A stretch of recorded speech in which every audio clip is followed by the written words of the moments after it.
ನಮಃ. ಕಲಿಯುಗದ ಕಲ್ಪವೃಕ್ಷ ಕಾಮಧೇನು ಅಂತ ಪ್ರಸಿದ್ಧಿಯಾದವರು ಶ್ರೀ ವಾದಿರಾಜ ಗುರು ಸಾರ್ವಭೌಮರು ಹಾಗೂ ರಾಘವೇಂದ್ರ ಸ್ವಾಮಿಗಳವರು. ಈ ಇರುವರು ಗುರುಗಳನ್ನು ನೆನೆಸದೇ ಇರುವ ಭಕ್ತರೇ ಇಲ್ಲ. ಎಲ್ಲ ಭಕ್ತರು ಕೂಡ ಈ ಇರುವರು ಗುರುಗಳನ್ನು ನೆನಪಿಸಿಕೊಂಡು ಆರಾಧಿಸಿಕೊಂಡು ಅವರವರ ಇಷ್ಟಾರ್ಥವನ್ನು ಪಡಿತಾ ಇದ್ದಾರೆ. ಒಬ್ಬರು ಗುರುಗಳು ಸೋಂದಾ ಕ್ಷೇತ್ರದಲ್ಲಿ ಇದ್ದರೆ, ಇನ್ನೊಬ್ಬರು ಗುರುಗಳು ಮಂತ್ರಾಲಯ ಕ್ಷೇತ್ರದಲ್ಲಿ ಇದ್ದಾರೆ. ಆದರೆ ಈ ಹುಬ್ಬಳ್ಳಿ ದೊಡ್ಡ ಸ್ಥಳನಾಮ ಅಂತ ಹೇಳಿದರೆ, ಈ ಇರುವರನ್ನು ಆರಾಧಿಸುವಂತಹ ಅನೇಕ ಭಕ್ತರು ಹುಬ್ಬಳ್ಳಿ ನಗರದಲ್ಲಿ ಇದ್ದಾರೆ.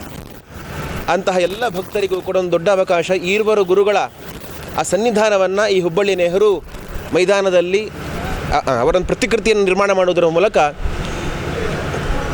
ಆ ಸೋದಾ ಕ್ಷೇತ್ರವನ್ನು, ಅದೇ ರೀತಿಯಾಗಿ ಮಂತ್ರಾಲಯ ಕ್ಷೇತ್ರವನ್ನು ಪುನರ್ ನಿರ್ಮಾಣ ಮಾಡುವಂತಹ ಒಂದು ದೊಡ್ಡ ಸಾಹಸಕ್ಕೆ ಇಲ್ಲಿನ ಎಲ್ಲ ಕಾರ್ಯಕರ್ತರು, ಹುಬ್ಬಳ್ಳಿಯ ವಾದಿರಾಜರ ಭಕ್ತರು ಹಾಗೂ ರಾಯರ ಭಕ್ತರು ಒಂದು ದೊಡ್ಡ ಸಾಹಸಕ್ಕೆ ಕೈ ಹಾಕಿದ್ದಾರೆ. ಈ ಒಂದು ಕಾರ್ಯಕ್ರಮ ಅಭೂತಪೂರ್ವವಾಗಿ ನೆರವೇರಲಿಕ್ಕಿದೆ. ಇದರ ಒಂದು ಪೂರ್ವಭಾವಿಯ ತಯಾರಿಯನ್ನು ನಾವು ಇವತ್ತು ನೋಡಲಿಕ್ಕೆ ಬಂದಿದ್ದೇವೆ. ಬಹಳ ಚೆನ್ನಾಗಿ ತಯಾರಿಯನ್ನು ಮಾಡ್ಕೊಂಡು ಬರ್ತಾ ಇದ್ದಾರೆ.